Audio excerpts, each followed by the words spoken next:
start the recording, Dr. Allen. So fire away. We can start. So yeah. Oh, okay. Well, good evening, everybody. It's nice to be here. I feel like we're all in each other's front rooms, as it were. So it's nice and intimate. Thank you, John, for inviting me along tonight. If those of you who don't know me, you can probably hear that I've got a strange South African accent. Well, it's not South African originally. I'm afraid to say that I was born in England. I was brought up in that the Great West Country rugby area.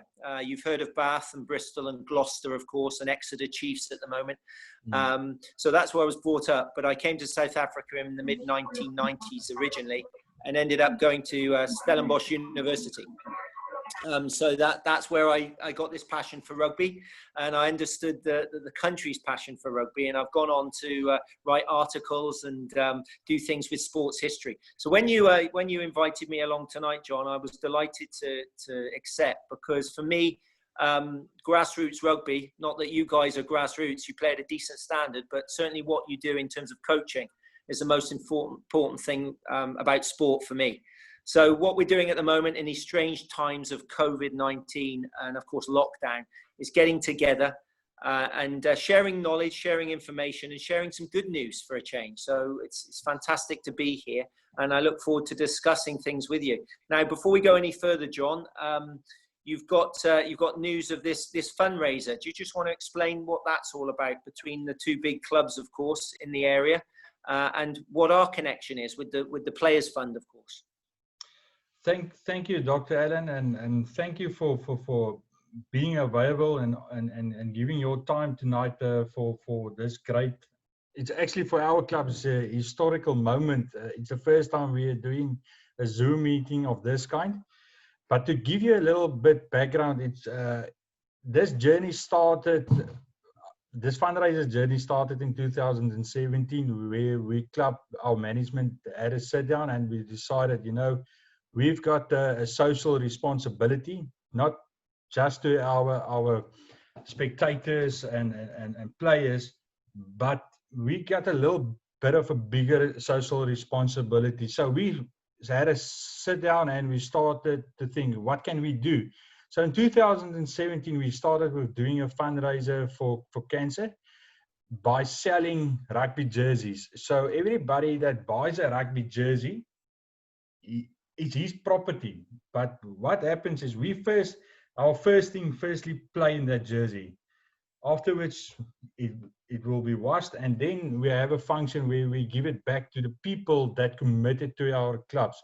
So we had some local businesses that sponsored the jersey for a specific player. He wanted to give a jersey to a specific player, and then our local fans, they stepped up. I think we are fortunate. We have one of the best supporting crowds when it comes to club rugby in the Boland, and we are just thankful for them that they stepped up. And at the end of the day, we sold 37 jerseys, and our first team played. So we went from there. 2018, we skipped. In 2019, last year, we did a fundraiser for a Heart Kids Foundation. Again, there was a thing behind it, the social responsibility, and like I said, at the end of the day, we took a message to the community. And the funny part of it all is the day of the rugby tournament or the game that were played, we actually discovered that we had 2 families in our communities that their kids had a heart condition. And again, the management came to me and they asked me, so who are we going to help? We said the Heart Kids Foundation. And the one thing is my son is a member of the Heart Kids Foundation. And the first thing I told the management team, I didn't want it to be about me or my boy. And they accepted it. And we contacted the guys from the Heart Kids Foundation and we set it up, and we grew. With the commitment of some of the sponsors and some of the support from our supporters, we did about 91 jerseys last year. So this year, the question came up again. What are we going to do for 2020? Not just is it our club's 20th anniversary, but also we wanted to do something big. And the management started talking with each other, and they asked the question, so what are we going to do? And the one management, Andre, you know Andre quite well, he phoned me and he said, listen, so what was the thought for 2020? And I told him, listen, we're going to do the Chris Burger Petro Jackson Fund, Players Fund. And he said, yes, let's go. And he's immediately made contact with them. And they said, yes, they are on board. They like what we pitch for them. So Andre asked me again, so which club? And I said immediately Abottsdale. And the connection there with the whole Chris Burger Petro Jackson Fund is one of their players in 2016, Thurlow Tron, had a catastrophic injury. And today he's a quadriplegic, if I pronounce it correctly. And he is a recipient of the Chris Burger Petro Jackson Fund. And that was the main reason why we decided on Abottsdale. It is not just the marketing and the whole thing you get with it, but it's that main message that two clubs can join together and do a fundraiser for a good cause, because the message that's going, the message going out to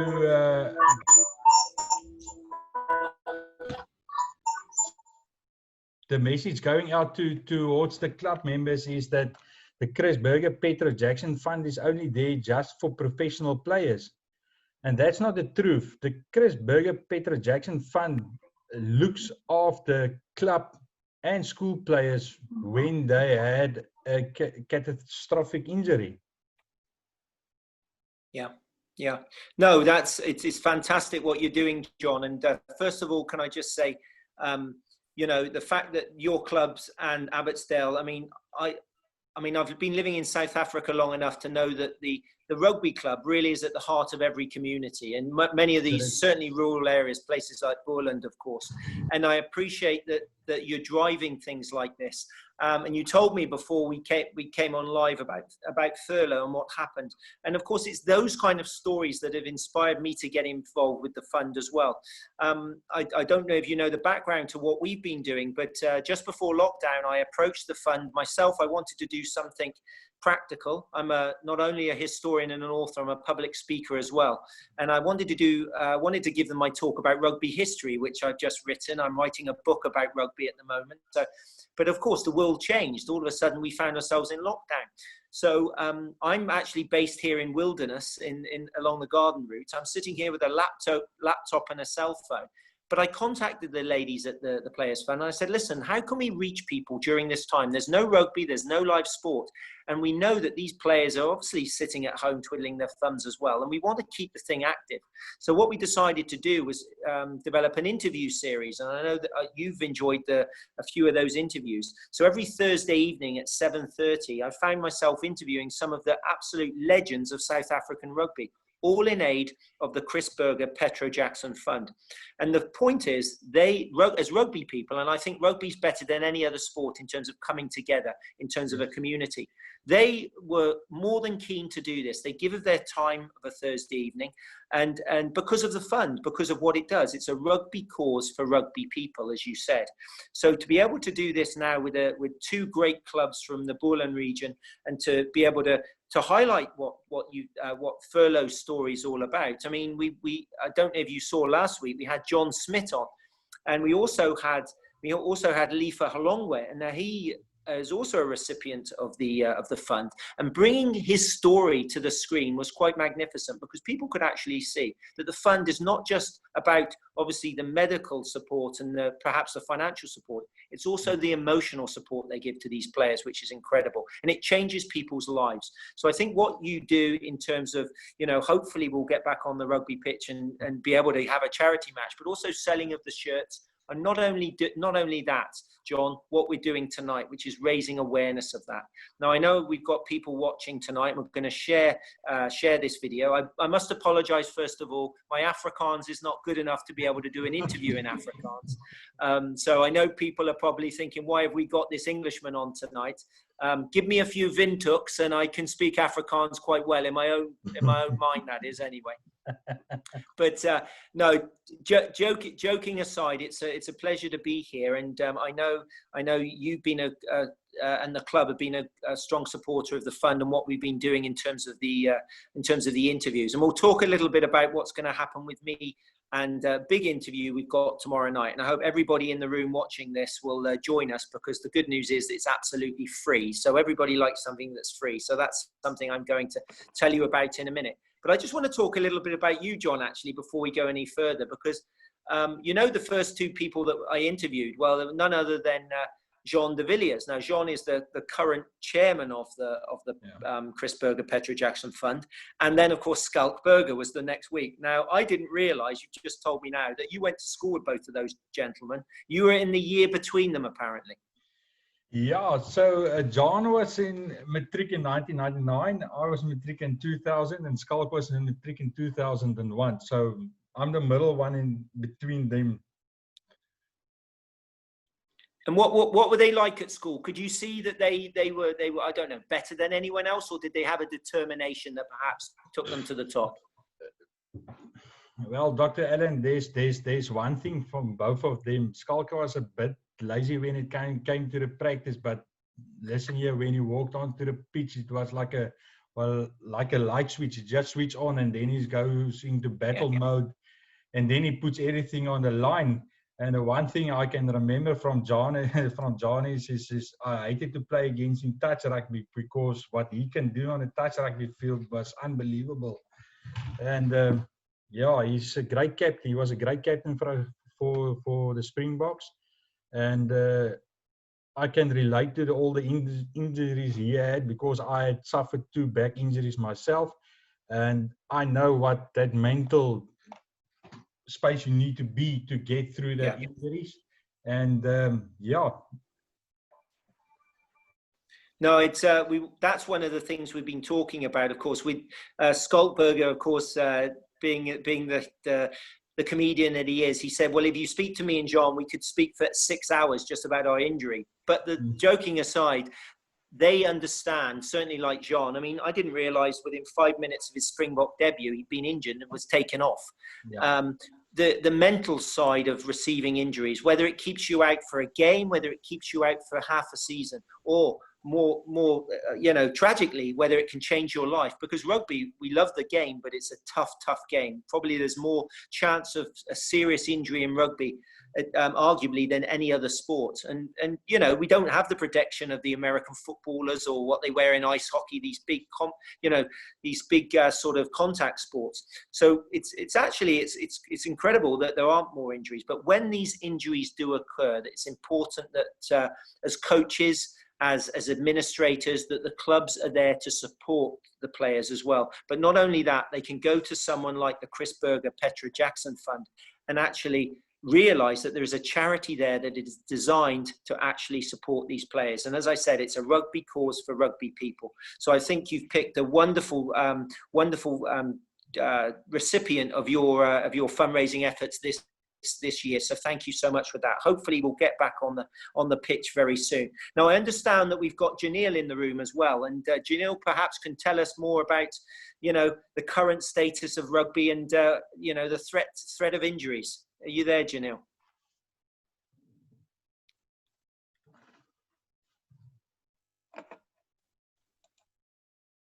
If you can find him. I know he's in the room somewhere. He's sitting there. I'm just trying to get him to take off his mute.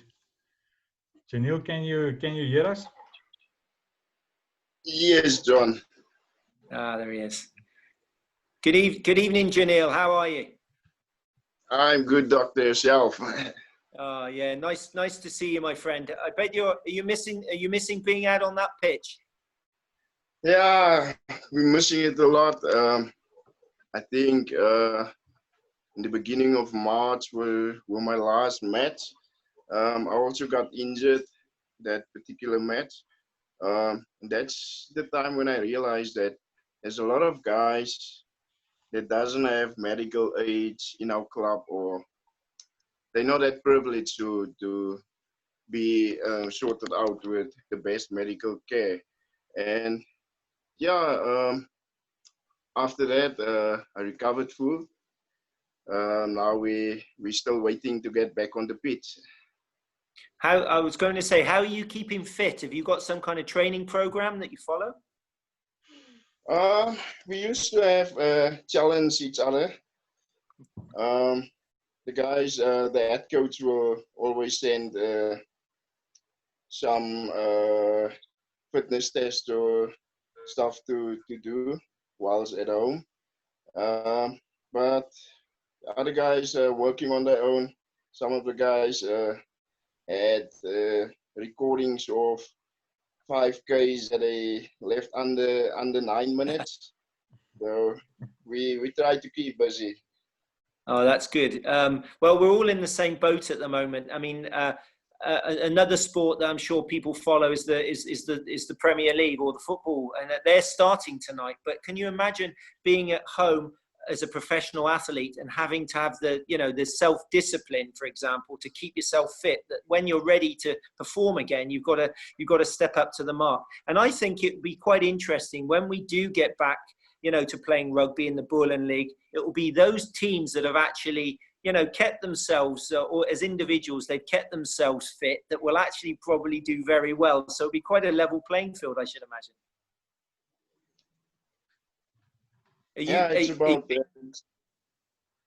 Are you confident that your boys are going to be fit enough when the time comes? Very confident, Doc. I think some of the guys, we had a WhatsApp group chat, and some of the guys have asked when are we going to start, because we can't wait anymore. I think it's very frustrating for those guys who work their butts off and they can't get paid on a Saturday to enjoy themselves out on the field. Of course, and it's all about those other things of sport we like, the camaraderie. I mean, having a beer after the game in the club room and those kind of things we take for granted. I still play sort of veterans football. My football days are behind me, but I miss seeing the lads, and it's the same with all sports, especially when you're playing a team sport. Now, John was mentioning you've also had your own battles with injury, I believe, and you had quite a serious scare recently. Yes. The recent one was the one with my neck. It was on the 7th of March this year. I was hospitalized for a few days, and the doctor decided that it's either this way or the other way. So, we were married about 6 months. Then I got injured. So the day when I was released from hospital, the doctor suggested that, as I said earlier, it's either this way or this way. And I decided to hang up the boots because I had a bit of a bruiseness up in my neck, which left me uncomfortable for, I think, 3 or 4 weeks. So also my chest were injured with some bruises in my chest. So it took about, if I'm correct, 3 months. And I'm still a bit stiff. Wow. Wow. I'm only trying to get active now, but it feels very, very uncomfortable. So I think it's the best decision I've ever made to hang up the boots. Well, it's a tough decision. I think any sports person has to make a decision when it's good for them to actually finish. I best of luck with your recovery, but I think your story as well just highlights how precious actually our health is. And when we play sport, we put our bodies on the line. And certainly when it comes to something like rugby, we can see that there is evidence that obviously it's a very tough sport and these injuries do happen, especially when it comes to neck injuries. We mentioned Skultberger earlier. Skult talked about a serious neck injury that he had, and anything to do with the spine, of course, it has serious implications. And we're looking at the case of Furlow with the Abottsdale club. We can see that it doesn't matter what level you play rugby. We're all vulnerable to these kind of injuries. And that's the beauty, of course, of the strength of the Chris Berger Petro Jackson Fund, because it supports rugby players at all levels. It's not just for the elite. It's not just for the top. In fact, it's more needed at the grassroots level. So, I mean, I've seen some of the pictures that, these guys play on out in the Karoo, and I've got connections with that little community at Mikey's Fontaine. I'm quite famous for writing the book about the place. And I wouldn't want to kick a soccer ball on that pitch, but these guys throw themselves around and play rugby, and it makes my eyes water. But the serious thing is, though, Janelle, is what you said. The vast majority of players have not got medical cover. They've not got a backup, and it's not just a life-threatening situation. What about if you can't go to work on a Monday morning? You're self-employed and you can't earn money. I mean, that's serious. So I think what you guys are doing at the club in terms of raising awareness, I thank you so much for that. And the fact that you've got this strong club spirit, clearly, I can see that. You wear your badge with pride. This idea of buying a shirt is fantastic. And I promise you, as soon as you organise that game and we get it going, I will be there supporting the boys, because it's a fantastic initiative what you're doing. So thank you so much. Thanks for your time this evening. Thank you, Doc. Pleasure. John, are you still there, or have you disappeared? Doc. No, Doc, I'm still here. Thank you. Well, no, just speaking to Janelle there reminds me of the time I decided to hang up my football boots. You always want to go at the top, don't you, sometimes? And when you win that cup final or whatever, but it's injuries that do it to us. We get to a certain age that you feel the body saying no more. But as we mentioned, the likes of Furlow, the likes of Leifa, Halongwe, these are men in their prime that get injured, and this makes it even more sort of fundamental that we support this. Now, anyway, do you want to talk about what I'm going to be doing tomorrow night, or shall I? Dr. Allen, I'm gonna give the floor to you to inform us what's going to happen tomorrow night. I'm very interested to hear about it. I know you're going to speak to Os, one of my childhood heroes. You are going to speak to Mornay du Plessis, and then obviously Joel Stransky, and I think you have a fourth guest as well. Yeah, it's a guy you may have heard of. His name's Pinar, I think. He's quite famous, yes, Francois Pinar. So, no, it's incredible. I know you've been doing these webinars with top coaches, and we were talking about that. You've got some great guys lined up, and you've spoken to some great guys. Well, it's exactly the same with me. I've been in the position to be able to speak and interview, players and individuals, who I wouldn't have had the opportunity to. So, yeah, we started off with Jean de Villiers. We went on to Schalk. We had Brian Habana on the third week. We had the most capped Springbok captain ever, John Smith. I think he's the only Springbok captain to have won an under 21 World Cup, the main World Cup, and to captain Springboks and to beat the British Lions, which is quite a thing. But I thought it couldn't get any better, and then they've given me, would you believe, this lineup for tomorrow night. Did you know on the 24th of June, it's the 25-year anniversary of that famous game at Ellis Park, beating Jonah Lomu and the All Blacks, of course, in 1995. I can't believe it. We can all remember where we were, I'm sure. I was sitting at home in England watching it and realizing that this was no ordinary rugby match. This was something else. It was history. We know how Nelson Mandela strode onto that park wearing the Springbok jersey, how that Joel Stransky drop goal secured probably not only a Rugby World Cup, but perhaps, can we say, peace in South Africa. People got together, they got behind rugby, they got behind the cause. So tomorrow night, would you believe, I'll be interviewing, yes, Francois Pienaar, the iconic captain of that day. Also, we've got Morné du Plessis. Now, he was the team manager of that wonderful squad. But did you know that Morné du Plessis actually founded, or was instrumental in founding, the Chris Berger Fund back in 1980? Because it was Chris Berger, one of his Western Province teammates, that actually tragically was injured on a rugby pitch and lost his life. So Morné stepped forward and decided that he wanted to form a rugby charity.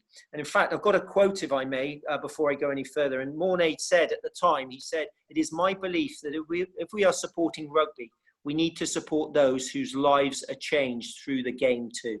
I mean, that says everything, doesn't it? So we know that with the likes of Thurlow, Theron from Abottsdale. So we've got Morné, we've got Francois, and we've got your hero, Oesterrand, now the mobile mountain, of course. So I'm looking forward to interviewing Oz, because he, up until recently, he was the only Springbok who had won 2 World Cups. I mean, it's incredible to think that he played, he played for that length of time. So his story is amazing on its own. But how can we talk about 95 without the man whose golden boot kicked that winning goal? So we've got Joel Stransky as well. So this time tomorrow, hopefully everybody on this call will be joining me. As I said, as we get ready for a 7:30 kickoff. And the best news, of course, John, is absolutely free. It's the best ticket in the house, isn't it? Of course. So all we ask people to do is, if they can go on to Quicket, you'll share the details, I'm sure, when we share this video. Go on to Quicket, Class of 95 or Dean Allen, you'll find it, and please register for the Zoom call. You need to register, otherwise you won't get your pass. And then, as I said, the other thing you can do for us is share the news. Share the news about tonight. Share the news about Mooreesburg and Abottsdale and what you're doing. And also share the news of our weekly interviews, because tomorrow's big, and it's probably going to be the biggest interview of my life. By the way, next week we've got Victor Matfield. There's a name for you. And the week after that, we've got the Beast, the most capped prop in Springbok history. So, I mean, they just keep coming, these names, don't they? So hopefully that's whetted your appetite, John. Yeah, definitely. You got the big guns there out for the next couple of weeks, and that's awesome, Dr. Allen. Thank you for pleasure. hosting this, if you want to call it a webinar or podcast, but thank you. Thank you. No, it's been my pleasure. And may I say to everybody watching and everybody who watch the recording, please stay safe at this time. Keep positive. We will be getting back on that rugby pitch soon. And as I said, please do support this wonderful initiative that the club is actually hosting. Thank you so much for your time. Thank you, Dr. Allen, for your time. And it was a privilege and an honor to have you hosting this event tonight. Please be safe and good luck for tomorrow night. Pleasure. See you then. Thank you, Doc.